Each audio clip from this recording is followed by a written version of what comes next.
Hello, everyone. Happy Friday, and welcome to our first Kids Advanced Therapeutics webinar for 2024. Thank you so much for joining. For those who don't know me, my name is Asra Gholami. I'm the new Kids Advanced Therapeutics Program Manager. Before this position, I used to work in research ethics, but I've made a move now. I'm in this program since March this year. And I'm here today to talk to you about the Kids Advanced Therapeutics program, its objectives, what activities we're undertaking, and also how you could get involved with the program. Thank you, Alexander. I'll just share my slides to start. Can you see my slide okay? Perfect. Awesome. Okay, so before we get into the presentation, I would like to acknowledge that kids research sits upon the spiritual lands looked after for many thousands of years by the Bidjigal people who traditionally occupied the Sydney coast at Randwick and the Barramadigal people of the Darug Nation at Westmead, and pay my respects to elders past, present, and emerging. We are hosting this webinar online, so I realize that we're all joining from different lands, different locations. So I would also like to acknowledge that I am hosting this webinar from the lands of the Darug people. I also acknowledge the traditional custodians of the various lands on which you all work today and the Aboriginal and Torres Strait Islander people participating in this webinar. Also, just a few webinar housekeeping notes before we get into the presentation. I would greatly appreciate it if you could please keep your microphone muted throughout the session, unless you're asking a question or sharing a comment. We have designed this webinar to be interactive. That's why it's not a typical webinar format. We encourage active participation and would love to hear your thoughts and comments and questions. So please feel free to ask a question or share your thoughts at any time during the webinar by either using the chat function or raise your hand for verbal contribution. With that being said, the first thing I actually wanted to do was pose a question for the audience. I was very interested to hear from the audience as to what comes to your mind when you hear the term advanced therapeutics. What is your interpretation of this term? Feel free to jump in and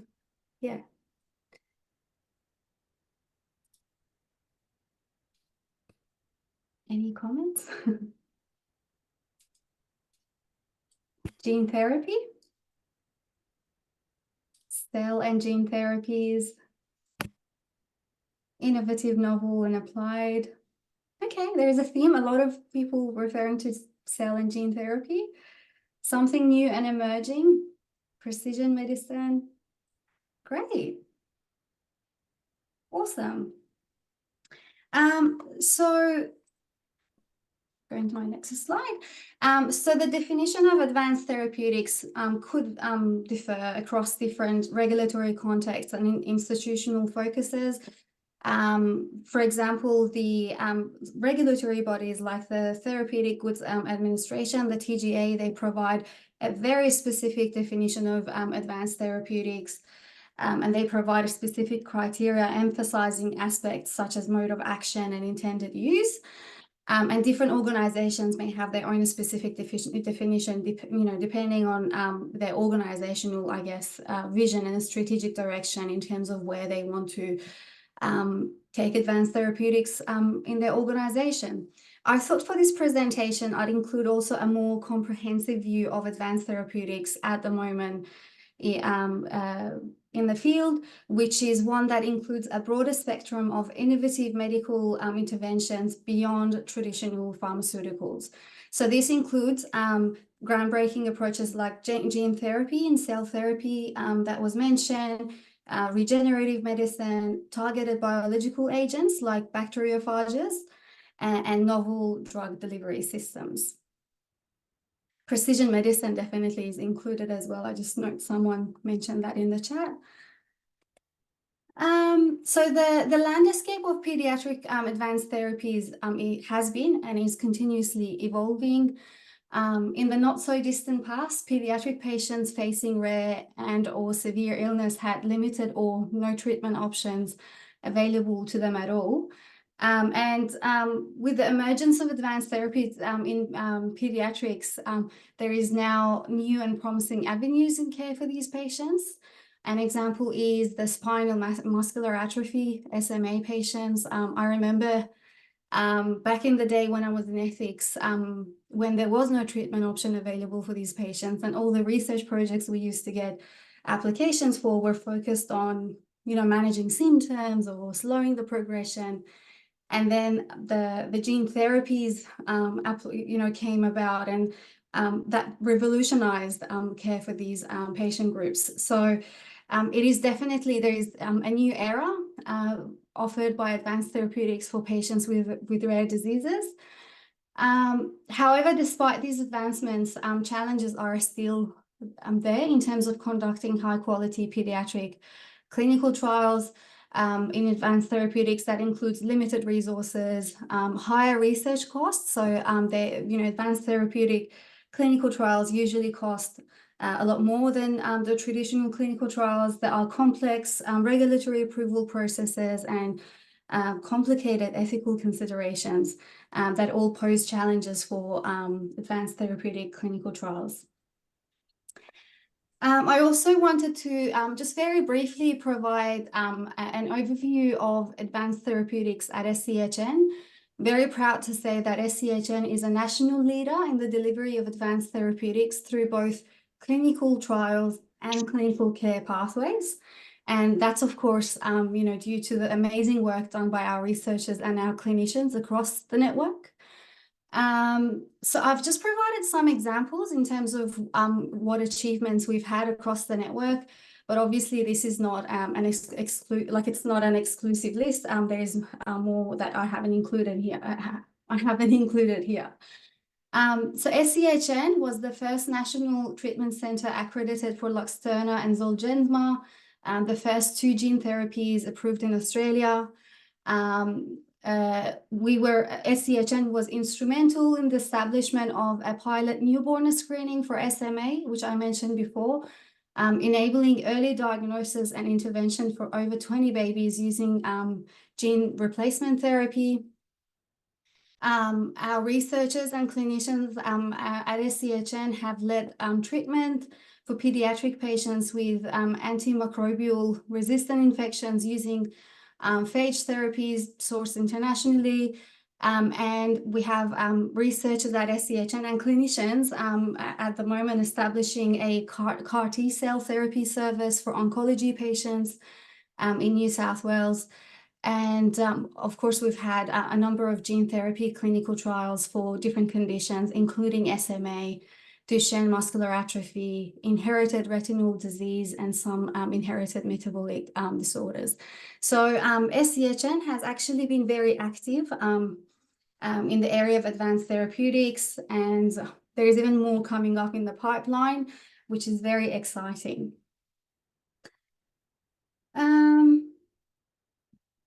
So I had a question about for the audience. So before I get into the Kids Advanced Therapeutics program and where that program sits within the whole, SCHN Advanced Therapeutics initiatives, I was interested to see if what the audience know about the Kids Advanced Therapeutics program. Have you heard of it? What have you heard about it? What is your understanding of what the program entails? Please feel free to contribute verbally as well.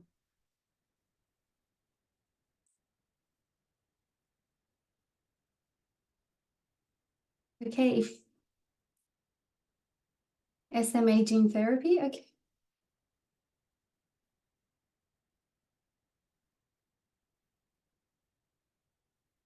Focused on gene therapies, okay.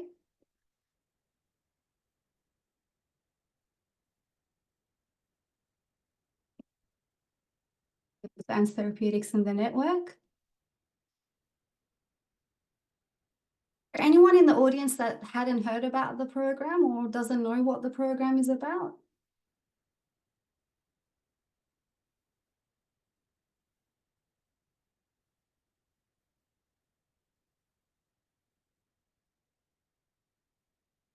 And sorry, I'm in a noisy place and can't talk. CAT has a focus on organizational readiness, programs and implementation, education and clinical trials. Have heard of all the things you listed in previous slide. Great. Okay. All right. So I'll start telling you about the program. So the CAT program was established to provide specialized and focused support for the development and delivery of advanced therapeutics at SCHN. Gene therapy is included in that program, but it's definitely not the only focus of the program. The program is basically an enabler for all types of advanced therapeutics. I guess there is a lot of gene therapy going on at the moment, but that doesn't mean that we're only focused on gene therapy. As a matter of fact, we've had contribution in other types of advanced therapeutics like bacteriophages and other types of advanced therapeutics. I've included the objectives of the program very briefly here. I'll go later on in the presentation. I'll definitely go through the list of activities that we're involved in meeting these objectives. So I'll just very briefly go through them. So that the CAT program is there to enable and to facilitate the development and delivery of advanced therapeutics across the network. We are there to foster collaboration and partnerships with internal and external stakeholders in relation to advanced therapeutics. Patient advocacy is also a big part of the program. Education and engagement, and also ensuring health system readiness for existing, but also for upcoming advanced therapeutics that are on the way. I thought I'd also just show you what the structure of the program is. So we've got obviously leadership from our Director of Research and our Associate Director Research Operations. Here is where I sit, the program manager, and I'm part of a small team. In my team, we have a project officer, Michelle Coe, who helps with delivery of the different sub-projects and initiatives of the program, including education and training. And we have a startup support officer, Rupal Patel, and she provides a startup support to researchers in initiating clinical trials at SCHN. This is a very similar model in terms of a startup support services that the clinical research centers offer. So say, for example, if you go to a conference and you hear about this exciting new advanced therapy clinical trial coming to Australia, you could come and talk to us and get startup support services in terms of setting up that clinical trial at SCHN. That includes help with ethics governance applications, clinical trial agreements, budget negotiations, all the things that usually take a long time to set up. So that's a service we offer. There's a new position called the medical lead. The person appointed in this new position will hopefully start soon, shortly, in this position. And the purpose of the medical lead position is to provide clinical leadership and advocacy. This will be a very, very invaluable asset to the program, because I think it's definitely something that will set us apart from other organizations. We also have two clinical trial leads, one at Randwick and one at Westmead. I think Laura is online. Laura is our clinical trial lead at Randwick, and Michelle Lorenzos is our clinical trial lead at Westmead. Laura, did you want to just have a few words? Sorry to put you on the spot, but what about your role and what you offer as part of the program? Oh yeah, way to put me on the spot. Thanks, Asra. I thought I was just going to enjoy listening to a webinar for once. Yeah, so I've been in the trial lead role for a few years now, and it's been awesome to watch the CAT program grow, and to welcome Asra to lead it as of the start of this year. My role's been involved in some of the CAT program before we had all these wonderful people to take it over and forge it ahead. But the trial lead roles were put in place to provide some medical and clinical oversight of some of the trials that were being started up and run in the network. But from a very kind of an overview perspective, to look at health system readiness and the translation of these, and to try and look ahead to what we needed, but from a clinical and medical standpoint, in addition to the rest of the teams that are working and looking at all the bits and pieces and cogs that need to be addressed to take these therapies through to patients. Thanks, Laura. And also, I wanted to mention the part that research ethics plays as well. So I don't know if you know, but our research ethics office hosts the state-appointed early phase clinical trial specialist for pediatrics in New South Wales. And so that also plays a big role in terms of providing streamlined and efficient review processes for advanced therapeutics clinical trials. Obviously, the program is evolving over time, so there might be other stakeholders added to this structure in the future, but at the moment, this is the structure that we have. Actually, I should have added there is an advanced therapeutics person in pharmacy as well that helps with advanced therapeutics clinical trials. In terms of the program's key activities, so I've kind of put them in themes.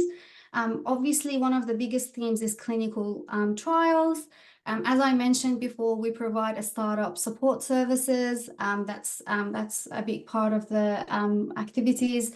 We also have projects focused on, or initiatives focused on, streamlining approval processes for advanced therapeutics clinical trials. We work with different stakeholders to identify gaps and opportunities for improvement in the approval processes, to enable more efficient start of clinical trials. One example, actually, a really good example of how this program has helped with that kind of, like more efficient startup of clinical trials is that the program worked with the Office of Gene Technology Regulator, OGTR, to obtain an overarching OGTR license for clinical trials involving AAV gene therapies. So I don't know, for some of you who are involved in gene therapy, that's a really lengthy process that usually takes 90 days to achieve. So by having an overarching license, the program has enabled, so if there are clinical trials at our network needing an OGTR license, we can use this overarching license that will, in effect, take out that 90-day review timelines out of the equation of the startup timeline for that clinical trial. And so Lani was instrumental in obtaining that OGTR license in collaboration with our researchers and OGTR. It was a huge initiative, and if you're interested to learn more about it, Lani is actually presenting on it in collaboration with OGTR at the ARCS conference in June. So yeah, please keep an eye for that if you're interested. The other thing is clinical care. We are focused on helping to develop efficient and effective pathways for delivery of advanced therapeutics through clinical care. So not all advanced therapeutics are delivered through clinical trials. Regulatory, we do continuously liaise with regulatory agencies to facilitate approval of advanced therapeutics at SCHN, and we support our staff in maintaining compliance of regulatory requirements. So for example, when I mentioned the OGTR license and gene therapy, there are needs for SOPs and policies and biosafety training, and a number of arrangements to comply with, the regulatory requirements for gene therapy. And this program has played an instrumental role in creating those SOPs and policies. We do deliver biosafety training for gene therapy. So I'm providing the examples of gene therapy, but as I said, the program is not focused on gene therapy. Education and training. So again, that's a big focus of the program. The development and delivery of education and training to clinicians, researchers, patients and their families, and other stakeholders.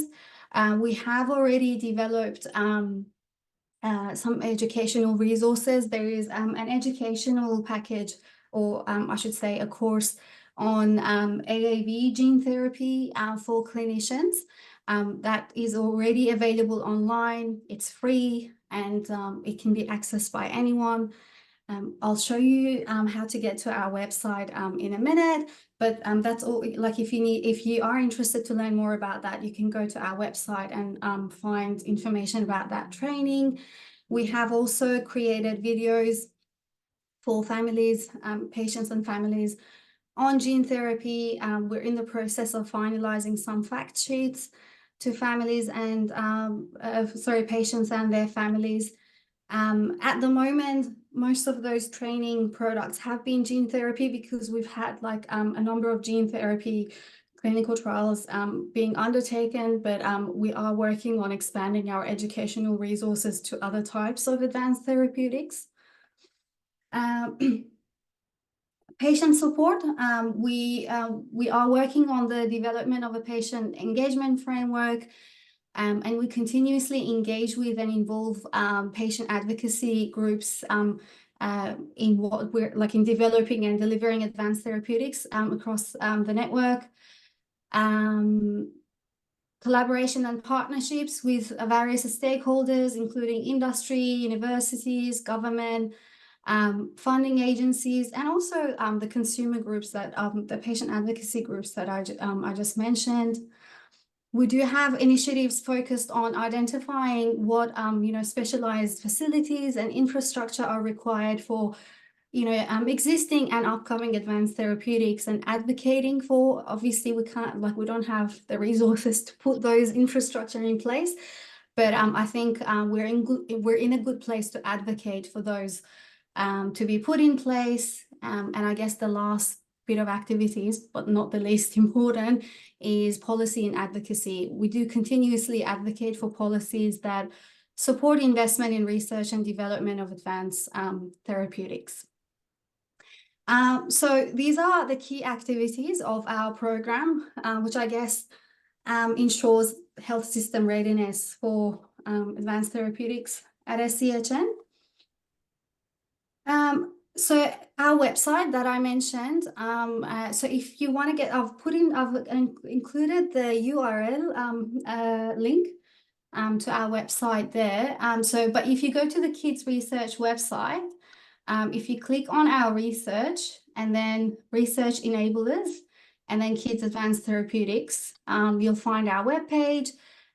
There is quite a bit of information there already and linked to our resources, but we have plans to expand on the information available in this webpage and hopefully provide more exciting information. Does anyone want to make any comments, have any questions before I move on? Just check the chat. No? Okay. I actually did not include a lot of slides, and because I wanted to have more of a conversation and allow for a dialogue. Oh, thanks, Alexander, for putting the link to the chat. Great initiative, read the OGTR license for AAV gene therapy. Any plans to develop a similar type of overarching license agreement with the TGA for novel cellular therapies? There is no plan at the moment, Geraldine, but I'm very interested to hear about this. please, let's go grab a cup of coffee, and I'm very interested to learn more about what this could entail. Please reach out. Yeah, thanks. Thank you. Okay.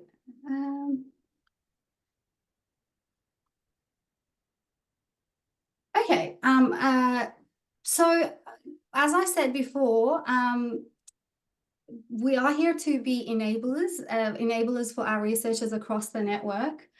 Our program welcomes collaboration and offers support to clinicians and researchers interested in joining our mission. Opportunities for engagement include if you want to access our startups, clinical trial startup support services that I mentioned. We do help with guidance and assistance for navigating regulatory approvals necessary for providing advanced therapies in clinical care settings. We can partner on projects and initiatives related to advanced therapeutics, including training and education. If there is a topic or area that you think related to advanced therapeutics, of course, that you think your group or your department would benefit from, please contact me. I'll put in my email address there on that slide. Please contact me, and I'm more than happy to have a chat and see how we can help with that training and education need in your department. We're not, focused on any specific, advanced therapy or area. So please reach out. And be a part of our forthcoming expert resource network. We are soon going to send an expression of interest out to the research community.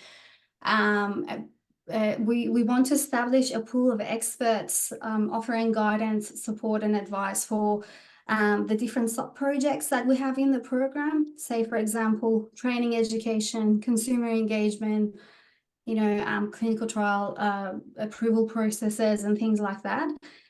Please feel free to join that expert resource network. When we say expert, you don't have to be experts in advanced therapeutics. You could bring your expertise and your perspective from different points of view, whether it's consumer engagement or, being a clinician, working with families, or training and education. So please feel free to reach out and join us, in this program, because it helps us out, when more people are involved. It just makes sure that what we produce is relevant and it's meeting the needs of our community. I can see there are comments. Is there any specific support for programmatic guidance for N-of-1 trials? Aaron, this is actually one of the things that we really are interested in addressing. Definitely. That's something that's coming up, definitely. N-of-1 clinical trials where the clinical trial involves only one patient. We're definitely aware that this is becoming, it is coming. So it's definitely one of our sub-projects, if you like, to formulate guidance and support for our researchers in navigating the complexities of setting up and running such clinical trials. If you're interested, please reach out to me. And if this is an area of your interest for you, please reach out and I can tell you more about it. As patient organizations who might be engaging with industry biotechs to try to attract trials to Australia, should we encourage them to engage with you first, or do we need to connect them first with an appropriate clinician? That's a really good question. I think we would be a good, it's really, there's no right or wrong answer to this question. But if you want a central point of contact, I think it would be easier for them to contact us, and then we will be able to guide them to the right clinician. So if there are opportunities you're aware of, very happy for you to let me know, let the program know, and then we'll be able to get them in touch with the right people.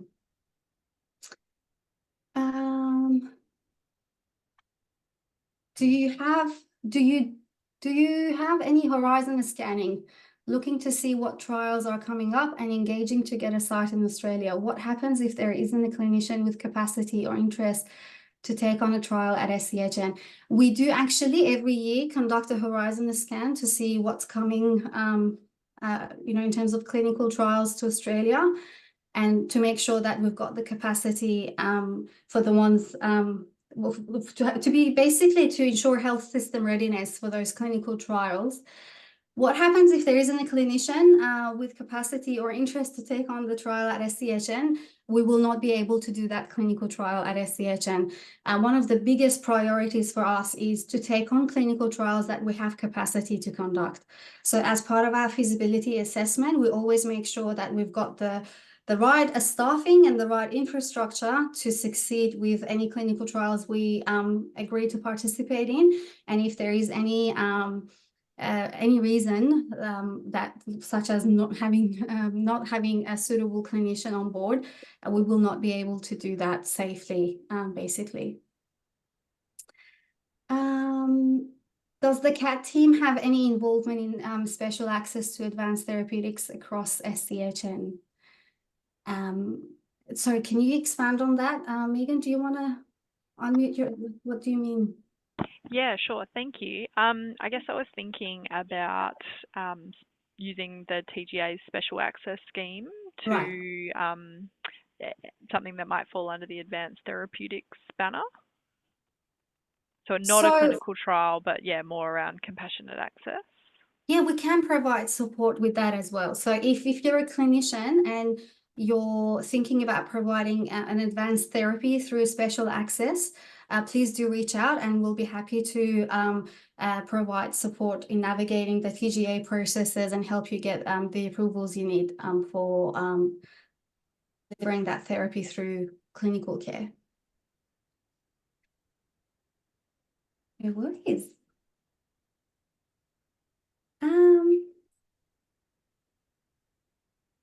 Great.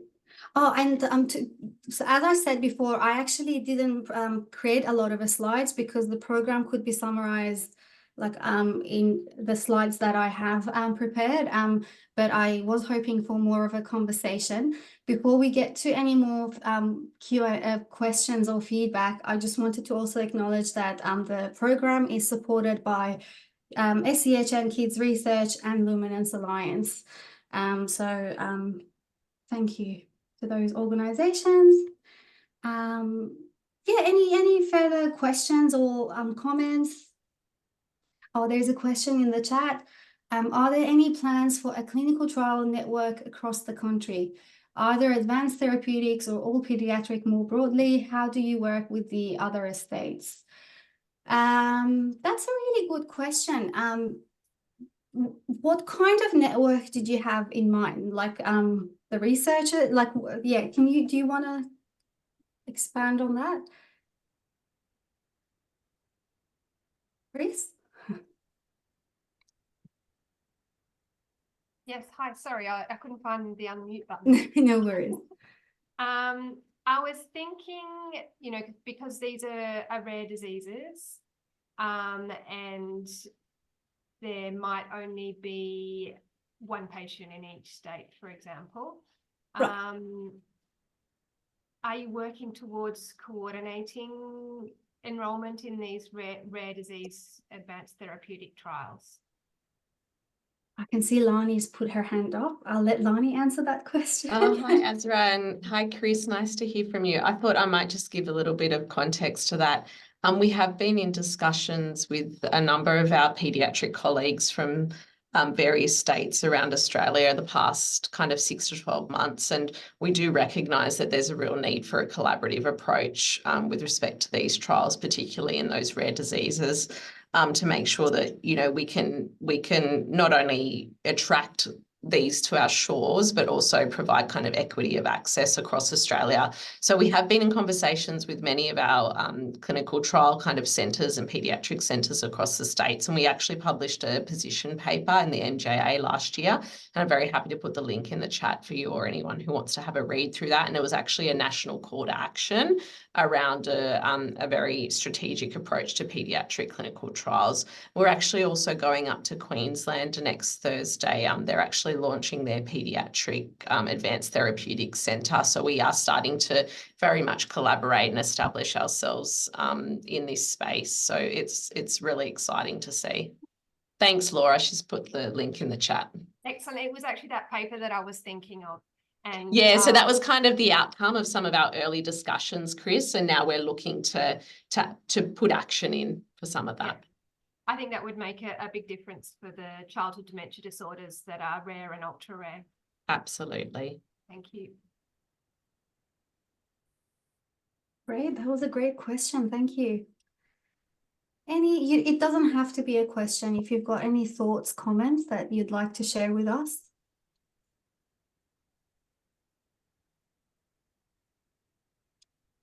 I actually formulated some questions to generate discussions. I'm going to read these questions out. We don't have to go through them consequentially, but like just to get some conversations going on.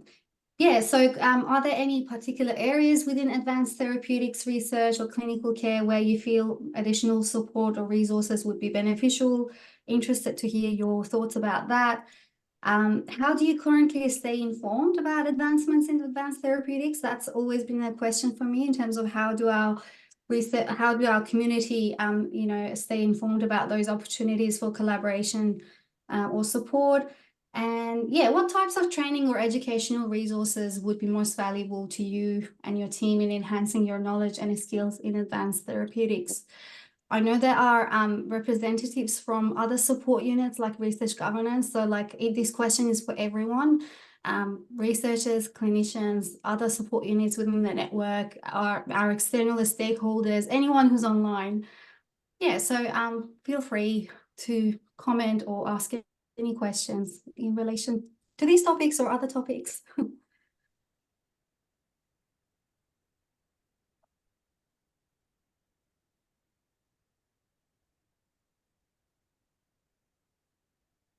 It's Friday afternoon. I think everyone's just ready to go.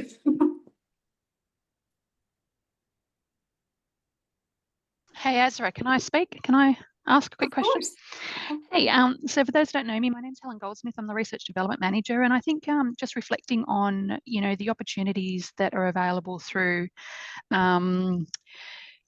Kids Advanced Therapeutics, I think it'd be a really good idea if we can actually have, maybe some educational sessions in regards to, what are we looking for when we're actually starting up a program or looking at a specific,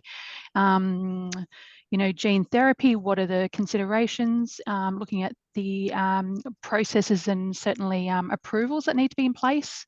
So maybe having some of those generic discussions and presentations in regards to how we set things up or how we manage it, what things to be aware of, so that, we can start to facilitate a process of what we normally do and enable others to be able to, hopefully navigate that process individually rather than always trying to reach out. That's a great suggestion. Thank you. No worries.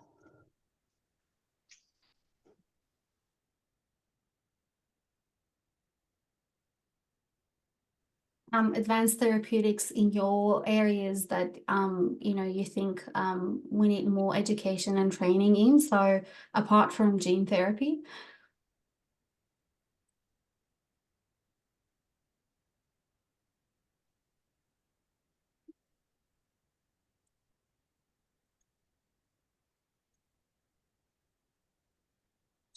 I was going to say another one.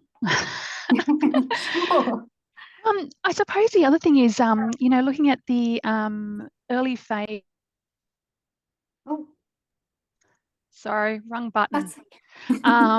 Looking at the processes of even the early phase ethics, and understanding, what makes them different to a general ethics committee. So again, when we're actually putting together ethics submissions and making sure that we've got all the paperwork and processes correct, getting a bit more of an understanding for what they're looking for and how we best pitch that would be great as well. Yeah, absolutely. Yeah. Okay. I don't want to pressure anyone to contribute. Oh, Alan. Hi, sorry. Oh, let me put my hand down. I just wanted to ask two things that there may not be answers to these questions. I was just recently at the American Research in Ophthalmology conference in Seattle, and there were 11,000 attendees, and there were more sessions on gene therapies and clinical trials coming for eye disease, inherited eye disease, than rooms to host them in.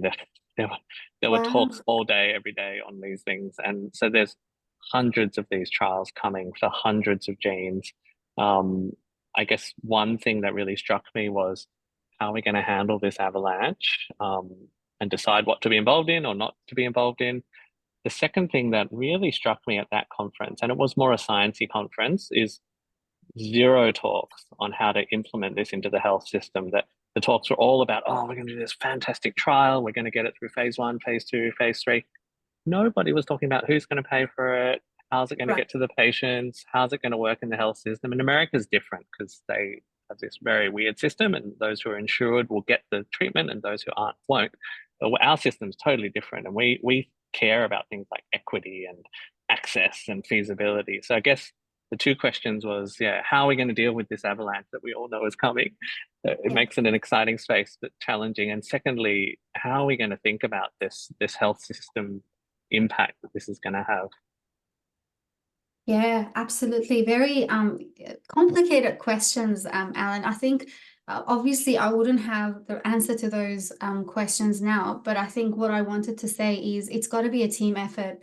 You know, like I don't think, you know, for example, the CAP program on its own will be able to, you know, tackle those challenges. I think the key is that we all work together as a team, you know, all the different stakeholders like the CAP program, researchers, clinicians, you know, patient advocacy groups, like all of us, I think we should come together and work as a team to tackle those, because no individual group will ever be able to tackle that problem. It's got to be a team effort.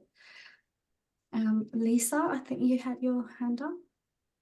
Hi, yeah, so I'll stay off video because I'm not in a good zone for having video, but just linking what Alan just said and what Chris said earlier on, the rare disease clinicians in particular are so overstretched, and you know, getting them to think about clinical trial opportunities is, you know, is quite a challenge. And so having a support system around them such as yours is really, really valuable to help lighten that load and hopefully make it easier for clinicians to think about participating in clinical trials as PIs with all of that support around them. And I think that idea of connecting centres of excellence in different states is also going to be really, really important to make sure those rare disease patients get access as well.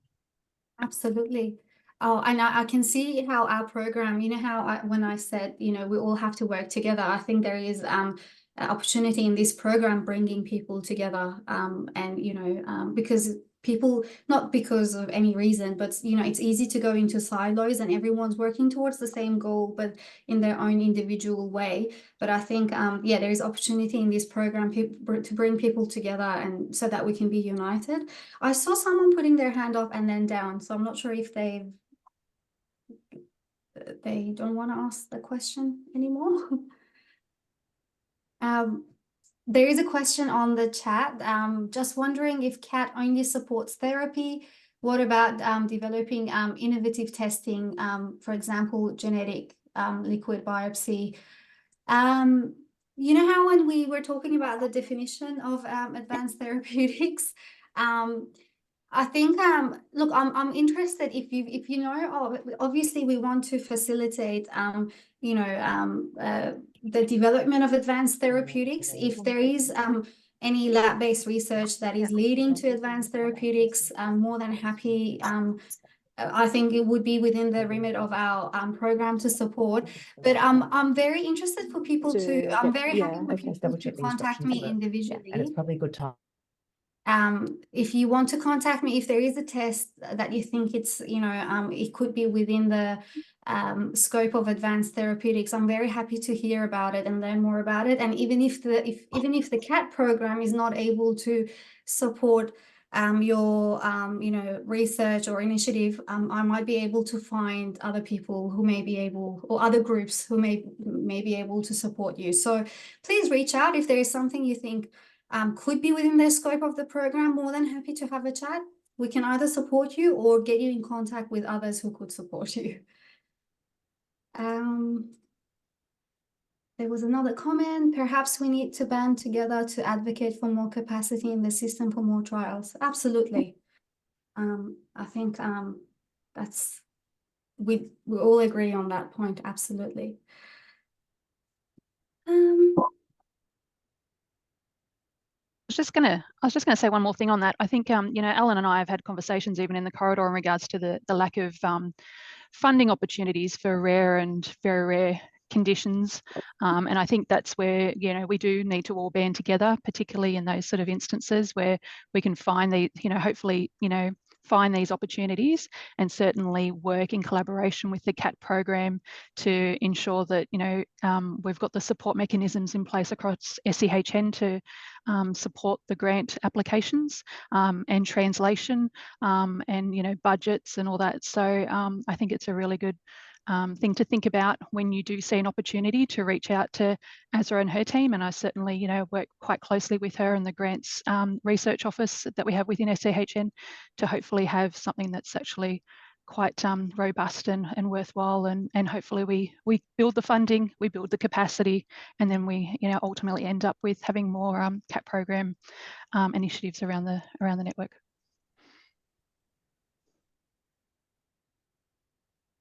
There is a comment in the chat from Laura about how we can, how the program can facilitate learning of the experiences. Sharing the experiences of learnings from each study or like trial or therapy. Because as Laura mentions, sometimes actually I might.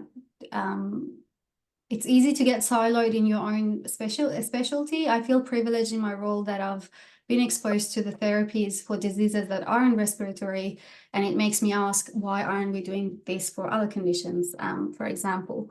I think these are all great opportunities that the program can facilitate. Janet, it would be of value to have resources for managing TGA requirements for investigator-led phase 1 clinical trials.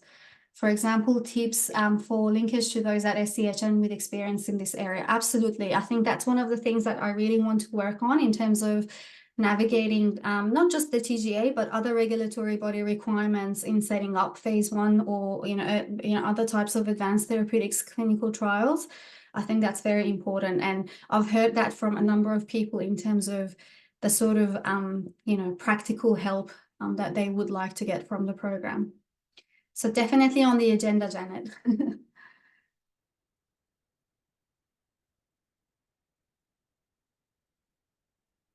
Okay, and anything else? Okay. Well, it's Friday afternoon. I don't want to take more time from people than necessary. I think I'll just go to the next slide so people can scan this whilst I'm saying my concluding remarks.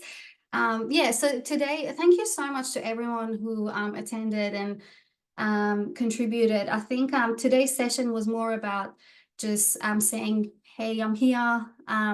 I'm very happy to have any conversation about advanced therapeutics with anyone who's interested in this area, or if anyone needs support or is aware of any opportunities coming up. We're very happy to collaborate and provide support within the scope of our ability. But so I just wanted to introduce myself to our wonderful research community. So I'll just stop sharing. I just wanted to introduce myself, say hi, and I hope that I can get to work with you in the future and be able to support you. And with that, I will wish you all a very great weekend. Thank you. Thank you so much, Asra. That was fantastic. Thanks, Lani. Bye, everyone.